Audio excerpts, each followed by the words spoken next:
ఉప్పల్ బగాయత్ భూములపై హెచ్ఎండిఏ ఆశలు 700 కోట్ల ఆదాయం వస్తుందని అంచనా.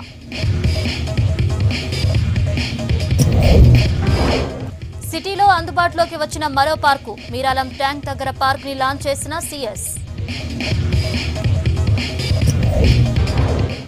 కోటి మెటర్నిటీ హాస్పిటల్లో బేబీస్ మార్పిడి శిశువు ట్యాగ్ ఆధారంగా గుర్తించిన పోలీసులు. చాప కింద నీరులా విస్తరిస్తున్న టీబీ ఆందోళనలో పేషెంట్లు అధికారులు. సిటీలో పెరుగుతున్న ఎండలు ఎక్కడా కనిపించని చలివేంద్రాలు.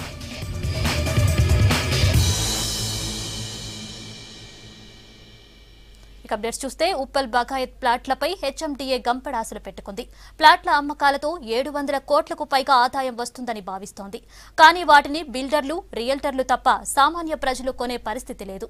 అయితే ఒక్క ప్లాట్ ఎంతమంది అయినా కలిసి కొనుగోలు చేసేలా వెసులుబాటు కల్పించింది హెచ్ఎండిఏ. అంతేకాదు కొనుగోలుదారులకు సందేహాలు తీర్చడానికి ఈ నెల 25న ప్రత్యేక సమావేశాన్ని నిర్వహించనుంది.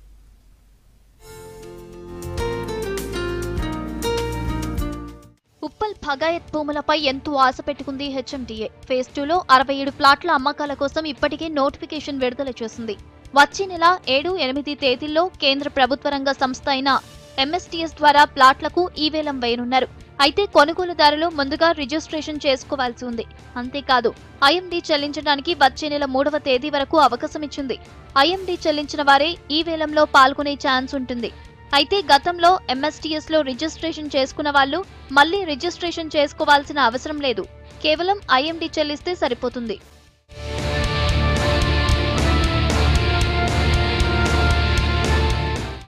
ఉప్పల్ బగాయత్ ప్లాట్లకు మంచి రెస్పాన్స్ వస్తున్నా సామాన్య ప్రజలు మాత్రం కొనుగోలు చేసేందుకు ముందుకొచ్చే పరిస్థితి లేదు. గజానికి హెచ్ఎండిఏ 28,000 రేట్ ఫిక్స్ చేసింది. కానీ వేలం పాటలో ఈ రేట్ 1,00,000కు పైగానే పోయే ఛాన్స్ ఉంది. దీంతో ఎక్కువగా రియల్టర్లు, బిల్డర్లు కొనుగోలు చేసే అవకాశాలు కనిపిస్తున్నాయి. అయితే హెచ్ఎండిఏ సామాన్య ప్రజలు కూడా కొనుగోలు చేయడానికి కాంబినేషన్ విధానం కూడా తీసుకొచ్చింది. ఎంతమందైనా కలిసి ఒక ప్లాట్ను కొనుగోలు చేయవచ్చని చెబుతున్నారు అధికారులు. 4-5 కలిసి 500 గజాల స్థలాన్ని కొనుగోలు చేసుకుని రిజిస్ట్రేషన్ చేసుకునేలా వెసులుబాటు కల్పించామని చెబుతున్నారు. మనం ఏదైతే బిడ్డింగ్ ఎంఎస్టీఎస్తో పెట్టామో అందులో రిజిస్ట్రేషన్ చేసుకున్న వాళ్ళు మళ్ళీ రిజిస్ట్రేషన్ చూసుకోవాల్సిన అవసరం లేదు. గతంలో ఒక 1000 మంది రిజిస్ట్రేషన్ చేసుకున్నారు. వాళ్ళకు రిజిస్ట్రేషన్ మళ్ళీ అవసరం లేదు. వాళ్ళు ఓన్లీ డైరెక్ట్గా ఈఎండి కట్టి పార్టిసిపేట్ చేయొచ్చు. వాళ్ళకు కూడా ఇంటిమేషన్స్ అన్ని పంపిస్తున్నాం. 2-3 కూడా కలిసి కొనుక్కోవచ్చు అనడానికి మనం పర్మిషన్ ఇస్తున్నాం. ఎవరైతే ఒక ప్లాట్ను 500 గజాల ప్లాట్ను 4 కొనుక్కొని కూడా కలిసి కొనుక్కోవచ్చు. వాళ్ళు ఎంతమంది అయినా సరే వాళ్ళు గ్రూప్ అయ్యి కొనుక్కోవచ్చు. రిజిస్ట్రేషన్ మాత్రం అందరి పేరు మీద చేస్తాం. ఎంతమంది అందులో సభ్యులు అవుతారో ఆ సభ్యులందరి పేరు మీద చేస్తాం. ఆ రకంగా చాలామంది పార్టిసిపేట్ చేయడానికి అవకాశం ఉంది. గతేడాది నిర్వహించిన ప్లాట్ల వేలంలో కొనుగోలుదారులు టెక్నికల్ సమస్యలతో తీవ్ర ఇబ్బందులు పడ్డారు. ఈసారి అలాంటి సమస్యలు రాకుండా సిటీలో 5 చోట్ల సహాయక కేంద్రాలను ఏర్పాటు చేసింది హెచ్ఎండిఏ. అంతేకాదు ప్లాట్లు కొనుగోలుదారుల డౌట్లను తీర్చేందుకు ఈ నెల 25న ప్రత్యేక సమావేశం నిర్వహిస్తున్నట్లు అధికారులు చెబుతున్నారు. ఉప్పల్ బగాయత్ ప్లాట్లకు కొనుగోలుదారుల నుంచి మంచి స్పందన వస్తుంది. ఫెలిసిటేషన్ సెంటర్స్ 5 చోట్ల పెట్టాము. ఇక్కడికి కూడా చాలా number of hundreds of phone calls వస్తున్నాయి. పర్సనల్గా కూడా కొంతమంది నా దగ్గర కూడా వస్తున్నారు. ఆ పరిస్థితి ఏంది, దానికి ఇచ్చే పర్మిషన్స్ ఎంత, అవన్నీ క్లియర్గా ఎక్స్ప్లెయిన్ చేస్తున్నాం. మంచి రెస్పాన్సే కనిపిస్తుంది ఇప్పటివరకు. మనకు క్లియర్గా 25వ తారీఖు నాడు మనం ప్రీబిడ్ మీటింగ్ కూడా ఒకటి పెడుతున్నాం. అనుమానాలు కానీ దానికి సందేహాలు కానీ నివృత్తి చేసుకోవడానికి 25వ తారీఖు నాడు ఇంకా క్లారిటీ వచ్చే అవకాశం ఎక్కువ ఉంది. ఉప్పల్ బగాయత్ భూములకు ఫుల్ డిమాండ్ ఉంది. ఎందుకంటే ప్రైవేట్ రియల్టర్ల దగ్గర తీసుకుని మోసపోయే కన్నా హెచ్ఎండిఏ డెవలప్ చేసిన లేఅవుట్లను తీసుకోవడానికి జనాలు ఆసక్తి చూపిస్తున్నారు. హైదరాబాద్ పాత బస్తీ ప్రజలకు మరో పార్కు అందుబాటులోకి తెచ్చింది జీహెచ్ఎంసీ. మీరాలం ట్యాంక్ ను ఆనుకుని ఉన్న 6.5 ఎకరాల విస్తీర్ణంలో బల్దియా 2,51,00,000తో పార్కును ఏర్పాటు చేసింది. ఈ పార్కును సీఎస్ఎస్కే జోషి ప్రారంభించారు. పార్కులోని చెరువు వెంబడి వాకింగ్ ట్రాక్ ను ప్రత్యేకంగా ఏర్పాటు చేశారు అధికారులు. పార్కులో ఏర్పాటు చేసిన ఓపెన్ జిమ్, ఇతర సౌకర్యాలను పరిశీలించారు సీఎస్. ఈ కార్యక్రమంలో సీఎస్ తో పాటు మున్సిపల్ శాఖ secretary Arvind Kumar, GHMC commissioner Danakishore, additional commissioner Harichandana పాల్గొన్నారు.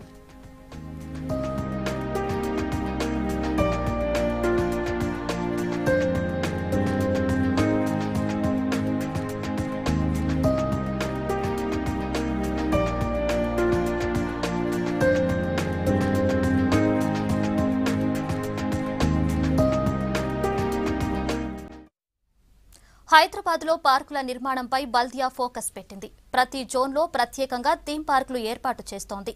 మీరాలం ట్యాంక్ చెరువు దగ్గర పార్కును సుందరంగా నిర్మించారు. చారిత్రాత్మకమైన చెరువు దగ్గర నిర్మించిన ఈ పార్కులో ఎన్నో ప్రత్యేకతలు ఉన్నాయి.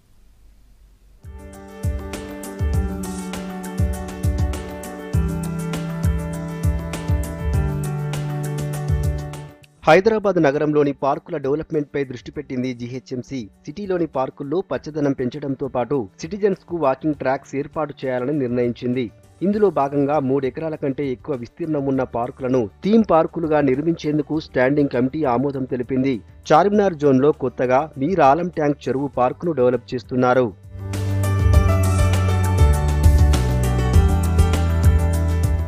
2,51,00,000 వ్యయంతో మీరాలం ట్యాంకు చింతల్ మెట్ వైపు ఈ పార్కును సుందరంగా తీర్చిదిద్దింది జీహెచ్ఎంసీ. చార్మినార్ జోన్లో ఇమ్లీబన్ పార్కు తర్వాత మీరాలం ట్యాంక్ పార్కు రెండో అతిపెద్ద పార్కుగా మారింది.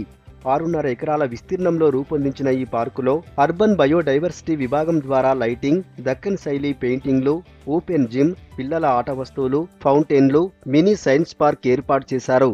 పార్క్ ఎంట్రన్స్ లో దక్కన్ శైలి శిల్పాలు, చిత్రాలతో కూడిన ఎంట్రీ ప్లాజా అందరినీ ఆకట్టుకునేలా ఉన్నాయి. ఈ చెరువులో 6 కిలోమీటర్ల 800 మీటర్ల వాకింగ్ ట్రాక్ 8 మీటర్ల వెడల్పుతో ఏర్పాటు చేశారు.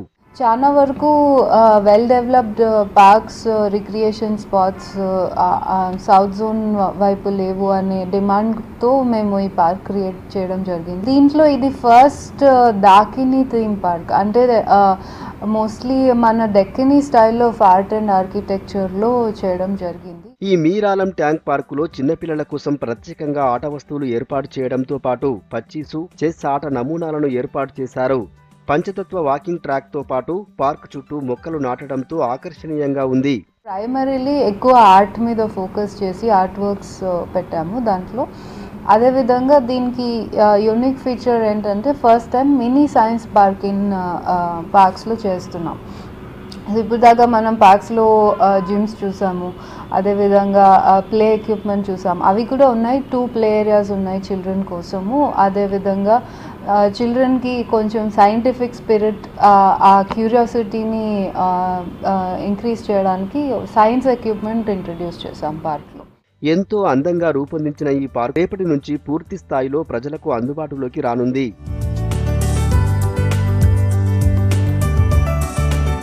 ఎంపీగా ఉన్నా లేకున్నా జనంలోనే ఉంటానన్నారు పెద్దపల్లి మాజీ MP Vivek Venkataswamy. TRS ticket రాకపోవడంతో పెద్దపల్లి నియోజకవర్గం పరిధిలో కార్యకర్తలతో ఆయన సమావేశమయ్యారు.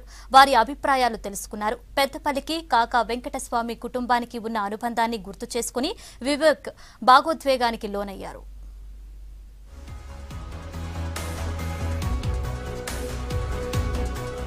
టీఆర్ఎస్ టికెట్ రాకపోవడంతో ప్రభుత్వ సలహాదారు పదవికి రాజీనామా చేసిన మాజీ ఎంపీ వివేక్ వెంకటస్వామి ఈ రోజు నియోజకవర్గంలో పర్యటించారు. రామగుండం, పెద్దపల్లిలో పలు ప్రాంతాల నుంచి తరలివచ్చిన కార్యకర్తలు, అభిమానులతో సమావేశమయ్యారు. వారి అభిప్రాయాలను తెలుసుకున్నారు. తెలంగాణ సాధన కోసం తన తండ్రి కాకా వెంకటస్వామి తాను చేసిన కృషిని గుర్తు చేసుకున్నారు. పెద్దపల్లిలో తమ కుటుంబానికి ఉన్న అనుబంధాన్ని గుర్తు చేసుకుని భావోద్వేగానికి లోనయ్యారు. తన కోసం స్వచ్ఛందంగా వచ్చిన మద్దతుదారులకు కృతజ్ఞతలు తెలిపారు వివేక్. కొద్ది సమయంలో ఇంతమంది వచ్చి మీరేదైతే నిరసన ఉందో నాకు టికెట్ ఇవ్వలేదని చెప్పి మీరు ఇంత చూపించినందుకు మీ అందరికీ కూడా శిరస్సు వచ్చి నమస్కారములు. పెద్దపల్లి పార్లమెంట్ నియోజకవర్గంలో నేను ఎంపీ లేనప్పటికీ కూడా ఇక్కడ ప్రజల మధ్యలో ఉండి ప్రజల సమస్యలు ఎట్లా దూరం చేయాలని చెప్పి నేను ఎప్పుడు కూడా కృషి చేసేవాడిని. తెలంగాణ ఉద్యమంలో ఎన్ని ఇబ్బందులు ఎదురైనా రాజీ లేని పోరాటం చేశామన్నారు వివేక్. పదవి ఉన్నా లేకపోయినా 5 ఏళ్లుగా జనంలోనే ఉంటూ వారి సమస్యల పరిష్కారం కోసం పనిచేశామని గుర్తు చేశారు. టికెట్ వచ్చినా రాకపోయినా ఇక ముందు కూడా జనంతోనే ఉంటానని కార్యకర్తలకు తెలిపారు. ఎప్పుడు కూడా ప్రజల వద్ద ఉండి ప్రజల సమస్యలు దూరం చేయడానికి, తెలంగాణ అభివృద్ధి కావాలని చెప్పి తెలంగాణ గురించి కొట్లాడి మళ్లీ తెలంగాణని ఇంకా ఎక్కువ మంచి బాటలో తీసుకువెళ్లాలని చెప్పి నాకు ఆశ. టికెట్ ఇచ్చినా ఇవ్వకపోయినా, గెలిచినా గెలవకున్నా నేనెప్పుడు కూడా పెద్దపల్లి ప్రజల మధ్యలోనే ఉండి ప్రజల సమస్యలు తీర్చడానికి నేను ఉంటాను. పెద్దపల్లితో కాకా కుటుంబ అనుబంధం ఎప్పటికీ కొనసాగుతుందన్నారు వివేక్. ఆయనకు మద్దతుగా పెద్దపల్లి పరిధిలోని సింగరేణితో పాటు అన్ని అసెంబ్లీ సెగ్మెంట్ల నుంచి అనేక మంది మద్దతుదారులు వచ్చారు. వారంతా కాకాను గుర్తు చేసుకుంటూ వివేక్ ఎలాంటి నిర్ణయం తీసుకున్నా అండగా ఉంటామని చెప్పారు. శంషాబాద్ ఎయిర్పోర్ట్లో మరోసారి గోల్డ్ భారీగా పట్టుబడింది. దుబాయ్ నుంచి హైదరాబాద్ అక్రమంగా బంగారం తీసుకొస్తుండగా పట్టుకున్నారు. వేర్వేరు ఫ్లైట్లలో వచ్చిన 2 వ్యక్తుల నుంచి 820 గ్రాముల బంగారాన్ని స్వాధీనం చేసుకున్నారు. కోన్ డ్రిల్లింగ్ మిషన్లో తరలిస్తున్న గోల్డ్ బిస్కెట్లను గుర్తించారు. 2ని అరెస్ట్ చేశారు. పట్టుబడ్డ బంగారం విలువ దాదాపు 27 లక్షలు ఉంటుందన్నారు కస్టమ్స్ అధికారులు.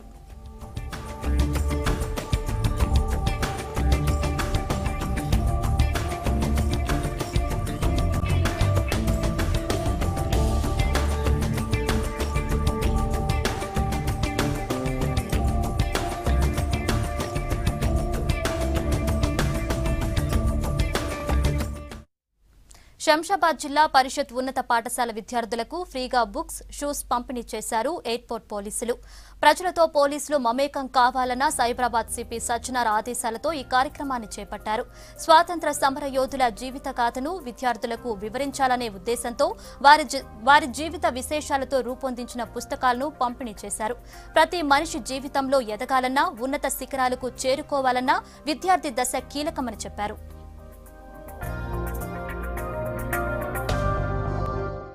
పిల్లలకి మా తరఫు నుంచి బుక్స్ కానీ అలాగే జామెట్రీ బాక్స్ వాళ్ళకి కావాల్సిన చదువుకు కావాల్సిన సంబంధించిన మెటీరియల్ ఇవ్వడం జరిగింది. ఓల్గా రాసిన బుక్స్, ఇటువంటి బుక్స్ ఇవ్వడం జరిగింది. ఈ బుక్స్ అన్నీ కూడా జీవిత సత్యాలన్నింటినీ చెప్పే బుక్స్ ఇవి. పిల్లలు మీరు ఒకవేళ ఇవి కానీ చదివితే మీకు గాంధీ గారి లాగా తయారయ్యేదానికి ఛాన్స్ ఉంటుంది. మంచి చదివితే మంచి ఉంటారు, చెడు చదివితే చెడు అవుతారు. చెడు అయితే అప్పుడు మళ్ళీ మీ యొక్క దీనికి సంబంధించిన లైఫ్ పాడైపోతుంది. కాబట్టి మీరు ఈ మంచివన్నీ చదివి మంచి ప్రజలుగా ఉంటే పిల్లలే రేపటి భావితరాలకి నాంది. కాబట్టి ఈ యొక్క కోటి మెటర్నిటీ హాస్పిటల్లో బేబీస్ మార్పిడి కథ సుఖాంతమైంది. నగరానికి చెందిన హాస్పిటల్లో చేరిన సునీత, శివ దంపతులకు పాప పుట్టింది. మహబూబ్ నగర్ కు చెందిన కవిత, శివ దంపతులకు బాబు పుట్టాడు. అయితే హాస్పిటల్ సిబ్బంది నిర్లక్ష్యంతో శిశువులు తారుమారవ్వడంతో వివాదం మొదలైంది. విషయం సుల్తాన్ బజార్ పోలీస్ స్టేషన్ కు వెళ్లడంతో పోలీసులు వచ్చి విచారించారు. శిశువు చేతికి ఉండే ట్యాగ్ ఆధారంగా బేబీస్ ను గుర్తించి తల్లిదండ్రులకు అప్పగించడంతో వివాదం సద్దుమణిగింది. ప్రభుత్వ ఆసుపత్రి హాస్పిటల్లో morning Sunitha wife of Shiva అనే ఆవిడ ఆడపిల్ల ప్రసవించింది. అదే టైంలో కవిత వైఫ్ ఆఫ్ శివ అనే అమ్మాయి రెండవ కాన్పు మగపిల్లవాడు పుట్టాడు. బేబీని చెక్ చేసి సునీత ఈ శివ అనే అతన్ని పిలిచినప్పుడు వాళ్ళు వచ్చారు. వచ్చిన తర్వాత ఇమ్మీడియట్గా మా ఆయమ్మ ఏం చేసిందంటే ఈ కవిత శివ పుట్టిన పిల్లవాడిని వాళ్ళ చేతిలో ఇవ్వటం జరిగింది. దాని తర్వాత కవితను షిఫ్ట్ చేసే టైంకి మళ్ళీ వీళ్ళు గమనించారు కవిత బేబీ సునీతకు వెళ్ళిందని. ఇమ్మీడియట్గా మళ్ళీ సిస్టర్ ఆ బేబీని తీసుకొని రావటం జరిగింది. అప్పుడు ఈ సునీత బంధువులు మాకు మగపిల్లవాడు పుట్టాడు కానీ చెప్పడం ఆడపిల్లని ముందు చెప్పారు వాళ్ళకి. కానీ పొరపాటు వల్ల ఈ బేబీని వాళ్ళకి ఇవ్వటం వల్ల ఇది మా బేబీ అని గొడవ పడటం జరిగింది. ఈరోజు జరిగిన పొరపాటు ఏంటంటే ఫస్ట్ బాబుని తెచ్చి అక్కడ పెట్టిన తర్వాత బేబీ అని తెలిసి తర్వాత మాకు ఇవ్వడానికి కూడా మనసు ఒప్పుకోవడం లేదు. ఆ పొరపాటు ముందు చేయకుండా మీరు తగిన చర్యలను తీసుకోవాల్సి ఉంటుంది. అరే మీరు తెచ్చి మీరు పెట్టి మా బాబు కాదని మీ మీద పోలీస్ స్టేషన్కి వెళ్ళి కంప్లైంట్ ఇచ్చినాం. ఇక మొత్తం ఎంక్వైరీ చేసినాం. ఎంక్వైరీ చేసిన తర్వాత పిలిపించి ఇద్దరిని కూర్చోబెట్టి మాట్లాడిపించి పరిష్కారం చేసాం. ఈరోజు పొద్దున మార్నింగ్ నాకు 11:30కి బాబు పుట్టినని చెప్పారు. బాబు మిస్ అంటే అరే మా మిస్సెస్ని అందుకే లోపల ఉంచిరేమో ఇంకా తీసుకురాలేదని మేము అనుకుంటున్నాం అక్కడ కూర్చొని. అయితే లాస్ట్కి మా మిస్సెస్ ఒకటే రావడంతో అది మాదే అయింది అని కూడా మిస్టేక్ అని కొద్దిగా మా సిస్టర్స్ జర ఎమోషన్ అయ్యి కొద్దిగా వర్రీరు. ఇక్కడ చెప్పిన వాళ్ళకి మళ్ళీ అక్కడ మమ్మల్ని పిఎస్కి తీసుకెళ్తే మా ఇద్దరిని అడిగారు. అక్కడ బాబు మీ బాబే, వెళ్ళి మేడంతో మాట్లాడండి తీసుకోండి.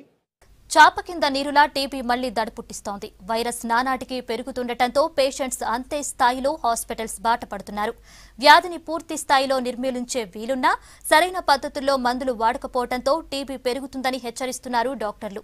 రేపు టీబీ డే కావడంతో మరింత అవగాహన కల్పించేందుకు అధికారులు సిద్ధమయ్యారు.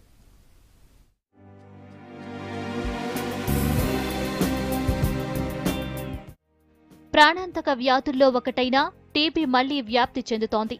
చలికాలంతో పాటు సాధారణ రోజుల్లోనూ వ్యాధి విస్తరించడంతో పేషెంట్లతో పాటు అధికారుల్లోనూ ఆందోళన వ్యక్తమవుతోంది.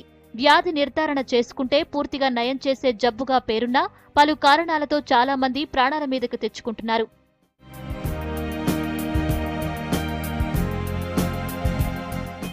ప్రభుత్వ హాస్పిటల్స్ కి వచ్చే పేషెంట్లలో చాలా మంది వ్యాధి ముదిరాక ట్రీట్మెంట్ తీసుకుంటున్నారు.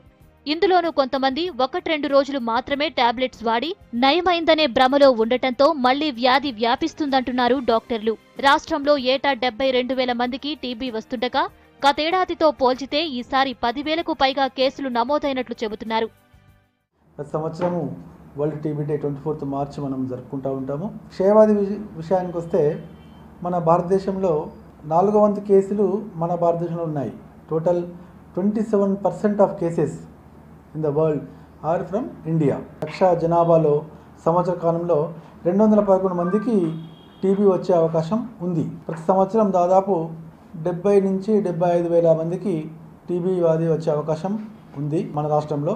భారతదేశంలో చూస్తే 100 కోట్ల జనాభా కాబట్టి ఆ లెక్క దాదాపు 2.8 మిలియన్స్కి వచ్చే అవకాశం ఉంది ప్రతి సంవత్సరం. 4 నుంచి 5% చనిపోయే అవకాశం ఉంది. 85 నుంచి 90% క్యూర్ అవుతున్నారు. మిగిలిన 10%లో ఒక 5% చనిపోతున్నారు. 4 to 5%. రిమైనింగ్ వాళ్ళు మళ్ళీ తిరగబెట్టిన జబ్బు రావడం జరుగుతుంది. మిగతా 5%లో వాళ్ళకి మల్టీడ్రగ్ రెసిస్టెంట్ టీబీ మనము ఇస్తున్నాం. ఇంట్లో ఒకరికి టీబీ వస్తే సరైన ప్రికాషన్స్ తీసుకోకపోవడంతో మిగతా వారికి వ్యాపిస్తుందని డాక్టర్లు చెబుతున్నారు. దగ్గు, ఆయాసం లాంటివి ఉండి చాలా రోజులుగా ఉంటే టెస్టులు చేసుకోవాలని సూచిస్తున్నారు. ఎక్కువ మందికి లంగ్స్ లోనే టీబీ వస్తున్నా ఇటీవల ఇతర ఆర్గాన్స్ కి సోకుతుందంటున్నారు. కేంద్రం మందులకు ఎక్కడా ఇబ్బంది లేకుండా చేస్తుందని, టైంకి వచ్చి మందులు ఫ్రీగా తీసుకోవాలని సూచిస్తున్నారు. టీబీ పేషెంట్ల పౌష్టికాహారం కోసం నెలకు 500 రూపాయలు ఇస్తున్నామని చెబుతున్నారు అధికారులు. వ్యాధి ఇన్ఫెక్షన్స్ డిసీజ్ అంటూ వ్యాధి ఒక పేషెంట్ని మనం ట్రీట్ చేయకుండా ఉన్నామనుకోండి, ఒక పేషెంట్ మనం వదిలేస్తే అతను సంవత్సర కాలంలో 15 నుంచి 20 మందికి అంటించే వ్యవస్థ ఉన్నదన్నమాట. సపోజ్ అతను దగ్గినప్పుడు, తుమ్మినప్పుడు ఆ తుంపర్ల ద్వారా ఆ వ్యాధికారక క్రిమి బయటకు వచ్చేసి వాతావరణంలో దాదాపు ఒక 30 to 35 minutes బతికి ఉంటుంది. 90% వ్యాధిగ్రస్తులు ఈ ఊపిరితిత్తుల టీబీతోనే బాధపడుతూ ఉంటారు. దాన్ని ఊపిరితిత్తుల క్షయవ్యాధి అంటాము.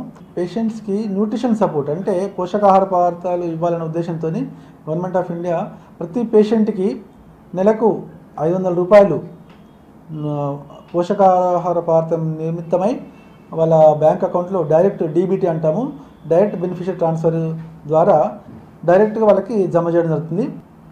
దాదాపు 7,95,00,000 అమౌంట్ మనం ఈ సంవత్సరం 2018లో జమ చేయడం జరిగింది. చిన్నతనంలోనే బీసీజీ ఇంజెక్షన్స్ ఇప్పిస్తే వ్యాధి నిరోధక శక్తి పెరిగి టీబీ లాంటి వ్యాధులు రాకుండా కాపాడే వీలుంటుంది. ప్రభుత్వం కూడా టీబీపై మరింత ప్రచారం కల్పిస్తే వ్యాధి బారిన పడేవారి సంఖ్య తగ్గుతుంది.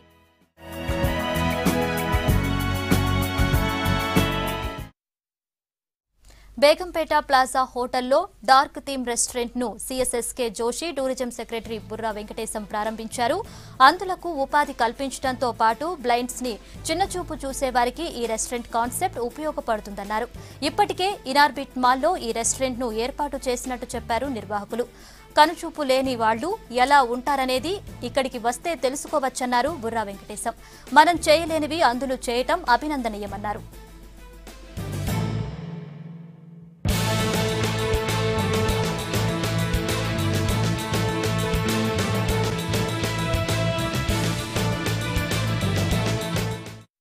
ఇది once in a life time experience అండి. అంటే విజువల్లీ హ్యాండిక్యాప్స్ గురించి, ఛాలెంజ్ గురించి బహుశా భవిష్యంలో ఎంత సౌకర్యాలు దొరుకుతుంది. ఆయన అయితే ఫోన్తో, మొబైల్ ఫోన్తో విదౌట్ నంబర్గా కరెక్ట్గా నంబర్ డయల్ చేసుకున్నారు. హీ సేస్ కేరళ వరకు వెళ్ళాలంటే he can start with the technologies help. అంత సొంత ఊరికి సొంత ఇల్లుకి రీచ్ అవ్వగలుగుతారు. So it's a great experience. ఈరోజు యాక్సెసిబిలిటీ అనేది ఒక పెద్ద సమస్య. అంటే ఈ యాక్సెసిబిలిటీలో భాగంగా ప్రతి ఒక్కరికి ఒక అవకాశం ఉండే విధంగా మనం చేసే ప్రయత్నం ఏంటంటే ఒక విజువల్ హ్యాండిక్యాప్డ్ వాళ్ళ జీవితం గడిపే విధానాన్ని మనం కళ్ళు ఒక అర్ధగంట మూసుకుంటే ఉండే కష్టాలు వాళ్ళు ఎంత ఒక జీవితాంతం దాన్ని ఎలా అధిగమిస్తున్నారని చూపించే ఒక మంచి ఉదాహరణ.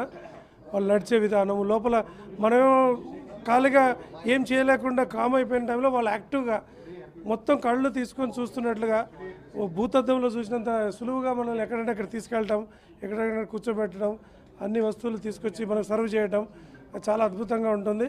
అంటే అన్ని వర్గాల వాళ్ళు టూరిజాన్ని, అన్ని వర్గాల వాళ్ళు జీవితాన్ని ఏ రకంగా అనుభవిస్తున్నారు, వాళ్ళలో ఉండే గొప్పతనం ఏంటి చూపించడానికి టూరిజం తరఫున ఇలాంటి ఏర్పాట్లు చేస్తున్నాం.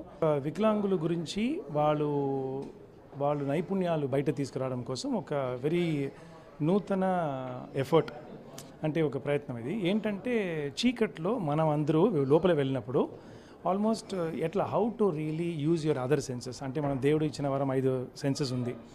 Sense of touch, smell, taste, listening, talking, seeing. So చీకట్లో డైలాగ్ రాక వచ్చినప్పుడు చీకట్లో అంత చీకటి లోపల so you can see anything. మీరు ఎంత కష్టపడి చూడాలని చూస్తే కూడా యూ కాన్ సీ ఎనీథింగ్. లోపల నుంచి బయట రావాలి లేకపోతే లోపల పోవాలంటే కూడా how do you use your other 4 senses to survive and succeed and come out. సిటీలో రోజురోజుకి ఎండలు పెరుగుతున్నాయి. మండే ఎండలతో జనం అల్లాడిపోతున్నారు. ఎండలో పనులపై బయటకు వెళ్తున్న వారి దాహం తీరుస్తున్నాయి చలివేంద్రాలు. కానీ ఈ ఏడాది సిటీలో చలివేంద్రాలు ఎక్కువగా కనిపించడం లేదు. ఉన్న కొన్నింటిలో కూడా నీళ్లు ఉండటం లేదు. దాంతో దాహంతో జనం ఇబ్బంది పడుతున్నారు.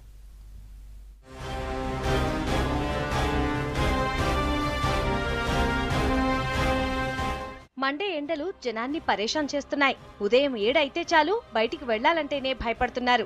ఉద్యోగాలు, రోజువారీ పనుల కోసం ఎండను కూడా లెక్క చేయకుండా బయటికి వెళ్తున్నారు జనం. అయితే ఎండకు దూప తీర్చే చలివేంద్రాలు ఈసారి తక్కువగా కనిపిస్తున్నాయి. కొన్ని చోట్ల ఉన్నా నీళ్లు అందుబాటులో ఉండటం లేక జనం ఇబ్బంది పడుతున్నారు.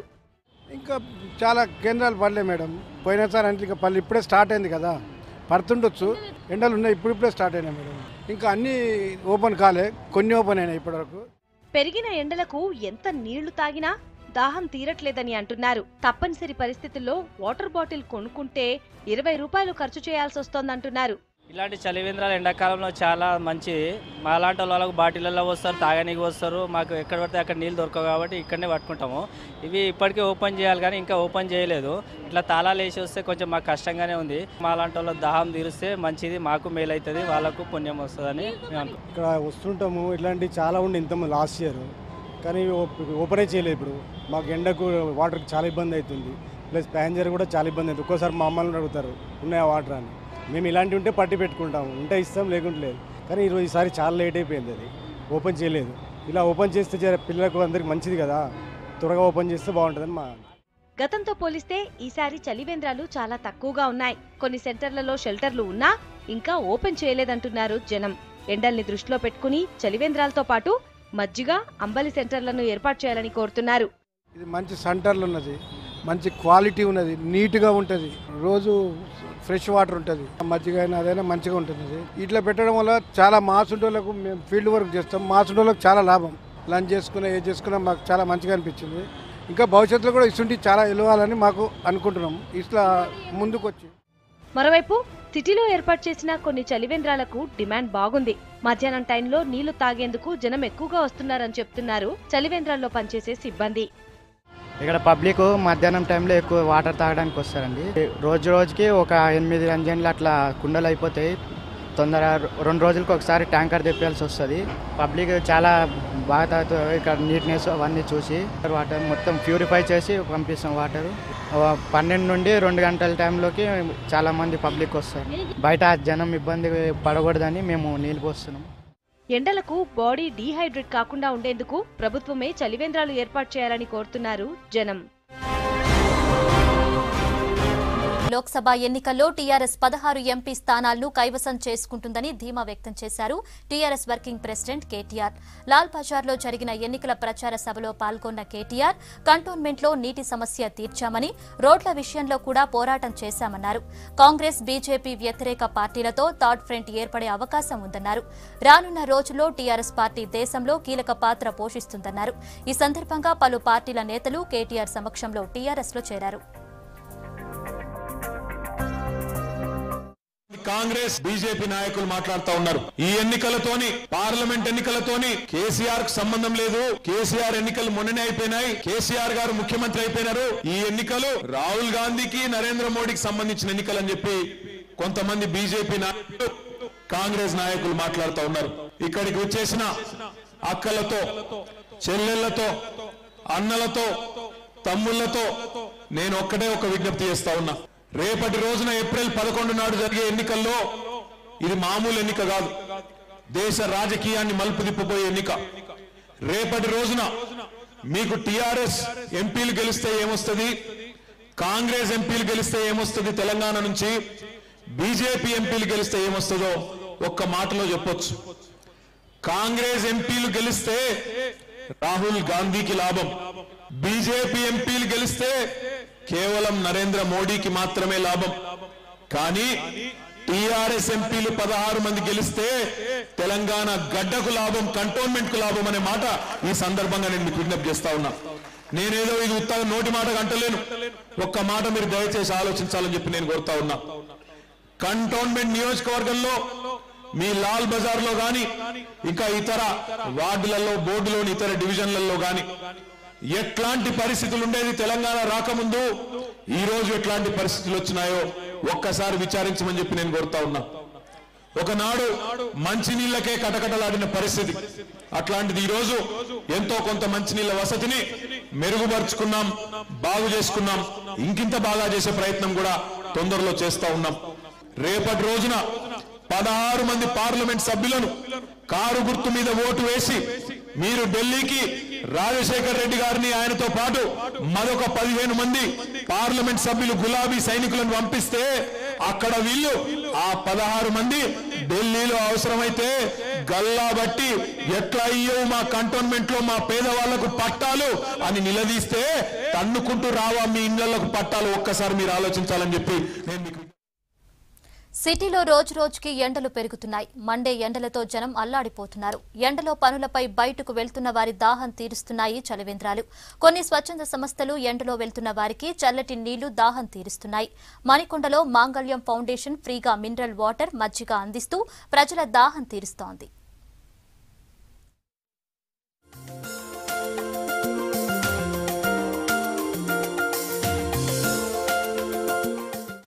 ఇక్కడ వాటర్, మజ్జిగ పోస్తూ కనిపిస్తున్న ఈమె పేరు లత. సినీ ఆర్టిస్ట్ గా పనిచేస్తూనే హైదరాబాద్ మణికొండలో మాంగళ్యం ఫౌండేషన్ పేరుతో చలివేంద్రం ఏర్పాటు చేసింది. దర్గా నుంచి మణికొండకు వెళ్లే దారిలో చలివేంద్రం ఏర్పాటు చేసి ప్రజల దాహం తీరుస్తోంది. ఎండలో బయటకు వచ్చే వారి దాహం తీర్చేందుకు మినరల్ వాటర్ తో పాటు ఫ్రీగా మజ్జిగ అందిస్తోంది.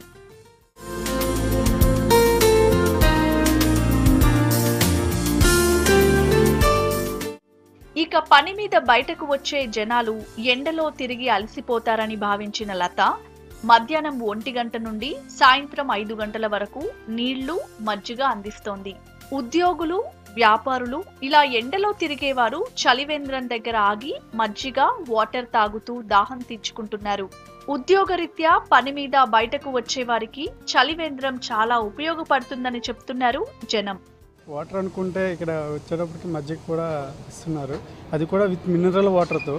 నాకు ఇంతవరకు ఇక్కడికి వచ్చి సరే ఈ రోజుల్లో కూడా ఇట్లాంటి వాళ్ళు ఉన్నారా అని చూస్తున్నాను. యాక్చువల్గా చూసేటప్పటికి ఇక్కడ మంగళయం వాళ్ళు స్పాన్సర్స్ చేస్తున్నారని తెలిసింది. ఇట్లాంటి వాళ్ళు ఇంకా ఈ సమాజానికి అవసరము, రావాలి కూడా. మేము ఫస్ట్ ఇక్కడ శారీస్కి వచ్చేవాళ్ళం. ఇప్పుడు ఈ ఎండాకాలం వచ్చింది కాబట్టి చలివేంద్రం లాగా వీళ్ళు మజ్జిగ, వాటర్ సప్లై చేస్తున్నారు. దానికి మనం మెచ్చుకోవాలి. మీరు కూడా ఇటువైపు వచ్చినప్పుడు తప్పకోకుండా తీసుకోవాలని ప్రార్థిస్తాం. మంగళం వాళ్ళు చాలా సంతోషంగా కుండలుగా అందరికీ వేసికాలంలో ఇంత ఇది ఇచ్చి సంతోషంగా నీళ్లు మజ్జిగ పానగా ఇచ్చి సంతోషపడిస్తారు. ఎంతెంత కుండలో వాళ్ళు దాగాల్లో మనుషులకు దాహం తీరుస్తారో అంత కుండలు వాళ్ళు లైఫ్లో హ్యాపీనెస్, సంతోషం, అచీవ్మెంట్ అన్నీ రావాలని నేను భగవంతుడిని కోరుకుంటాను. ఎండాకాలంలో బయటకు వచ్చే వారి దాహం తీర్చాలనే ఉద్దేశంతో మాంగళ్యం ఫౌండేషన్ ఆధ్వర్యంలో చలివేంద్రం ఏర్పాటు చేశానంటోంది సినీ ఆర్టిస్ట్ లత. మినరల్ వాటర్ తో పాటు ఫ్రీగా మజ్జిగ అందిస్తున్నందుకు సంతోషంగా ఉందని చెబుతోంది. ప్రజల దాహం తీర్చేందుకు సిటీలో మరిన్ని చలివేంద్రాలు ఏర్పాటు చేయాల్సిన అవసరం ఉందంటున్నారు. నేను షాప్ పెట్టినప్పటి నుంచి చూస్తున్నాను, చాలామంది ఎండాకాలం రాగానే వెహికల్స్ ఆపుకొని కొంచెం మంచినీళ్ళు ఉంటే ఇవ్వండి అని అడగడం చూశాను 1-2 సార్లు. దారిన వెళ్ళే వాళ్ళకి దాహం తీరిస్తే బాగుంటుందని అనిపించి అనుకున్నది తడువుగా వెంటనే నేను కొన్ని కుండలు తెప్పించి చలివేంద్రాన్ని ఏర్పాటు చేశాను. ప్రతిరోజు 1 గంట నుంచి 5 గంటల వరకు మజ్జిగ కూడా సప్లై చేస్తున్నామండి. చాలామంది వచ్చి బస్సులు ఆపుకొని కానీ, ఆటోస్ ఆపుకొని కానీ, వెహికల్స్ ఆపుకొని కానీ చాలామంది వచ్చి వాళ్ళ దాహాన్ని తీర్చుకుంటుంటే నాకు మాత్రం చాలా సంతృప్తిగా ఉంది. కొంతమంది దాతలు ముందుకు వచ్చి ఏర్పాటు చేస్తే కొంతలో కొంత మనం ఇది చేసిన వాళ్ళం అవుతాము. చలివేంద్రాలను ఏర్పాటు చేసి ఎండాకాలంలో మాత్రం ఈ యొక్క కార్యక్రమాన్ని చేయవలసిందిగా అందరినీ కోరుకుంటున్నాను. మండే ఎండల్లో ఫ్రీగా మజ్జిగ, మినరల్ వాటర్ అందిస్తోన్న లతను అభినందిస్తున్నారు జనం. లతను స్ఫూర్తిగా తీసుకొని సిటీలో చలివేంద్రాలు ఏర్పాటు చేసేందుకు ముందుకు రావాలని కోరుతున్నారు. మాధాపూర్లోని స్టేట్ ఆర్ట్ గ్యాలరీలో పోచంపల్లి ఇక్కత్ ఆర్ట్ మేళా 2019 ప్రారంభమైంది. ఈ మేళను సినీ నటి తారా చౌదరి ప్రారంభించింది. ఎక్స్పోలో ఉన్న డిజైన్ చీరలు, హ్యాండ్లూమ్ ఉత్పత్తులు బాగున్నాయని చెప్పింది. ఈ నెల 31 వరకు ఎక్స్పో కొనసాగుతుందని నిర్వాహకులు చెప్పారు. రకరకాల హ్యాండ్లూమ్ డ్రెస్సెస్, చీరలు, హోమ్ ఫర్నిషింగ్స్, డ్రెస్ మెటీరియల్ అందుబాటులో ఉంటాయని చెప్పారు.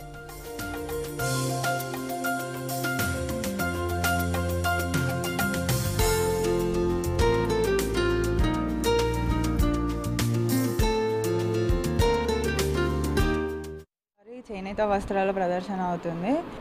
ఇది ఈకో ఫ్రెండ్లీగా మొత్తం ఈకో ఫ్రెండ్లీ కలర్స్తోనే చేశారు.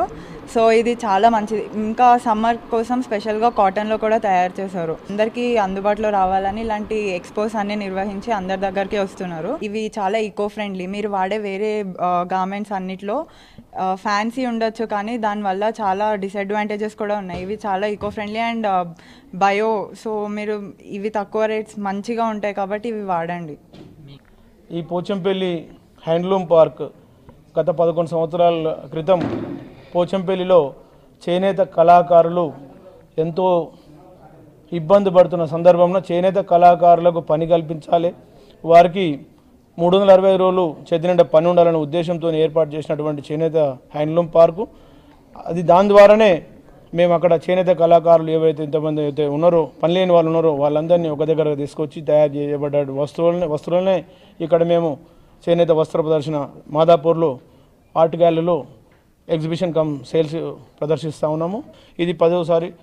ఎప్పుడు పెట్టినా ఇక్కడ ఉన్నటువంటి మా చేనేత కళాకారులు, చేనేత అభిమానులు ప్రతి ఒక్కరూ ఖచ్చితంగా వచ్చి తెలంగాణలో కనుమరుగవుతున్న కళలను, పండుగలను భావితరాలకు అందించేందుకు నిజాం వారసులు ముందుకొచ్చారు. హైదరాబాద్ గచ్చిబౌలిలోని హయత్ హోటల్లో నిర్వహించిన హోలీ వేడుకల్లో నిజాం వారసులతో పాటు విదేశీయులు ఉత్సాహంగా పాల్గొన్నారు. 30 ఏళ్ల క్రితం హోలీ వేడుకలను ఎంతో వైభవంగా నిర్వహించేవారని, వారి స్ఫూర్తితో అదే సాంప్రదాయాన్ని కొనసాగిస్తున్నారని చెప్పాడు నిజాం వారసుడు రౌనక్యర్ ఖాన్. ఈ కార్యక్రమంలో కళాకారులు ఆటపాటలకు స్టెప్పులు వేస్తూ ఎంజాయ్ చేశారు విదేశీయులు.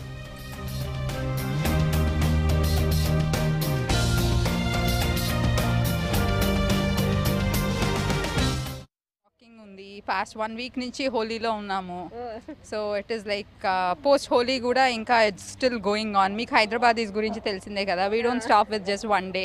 1 day is just for the calendar. మాకు మాత్రం it goes for 1 week 10 days.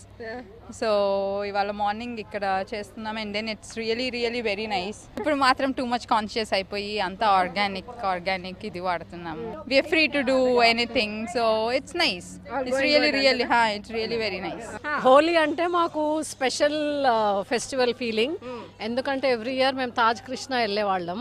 ఈసారి జనరల్ మేనేజర్ వెళ్ళిపోతున్నారని అక్కడ పెట్టలేదు పార్టీ. అదర్వైజ్ అక్కడ ఒక 200 people, music, dance, masti, colours and all that. ఇప్పుడు ఇక్కడ ఈ ఇయర్ ఇక్కడ ఇన్వైట్ చేశారు. So it's fabulous. మా ఫ్రెండ్స్ అందరం కలుస్తాము, బాండింగ్ అవుతాము. We have everything complimentary. So we really enjoy. అంటే అప్పట్లో ఒక రోజే చేసేవాళ్ళం. ఈ రోజు ఫెస్టివల్ అంటే ఆ రోజే జరిగేది ఎట్టి పరిస్థితుల్లో. ఇప్పుడు అలా కాదు, నెలంతా వీక్ అంతా సెలబ్రేషన్స్ జరుగుతూనే ఉంటాయి. ఎవరికి ఎలా వీలైతే అలా పార్టీస్ హోస్ట్ చేసుకొని ఇంకా ఎప్పుడు వీలైతే అప్పుడు పండగ చేసుకోవడమే కదా. అంతే. ఇవి హమారా Hyderabad updates. Keep watching with 6 News.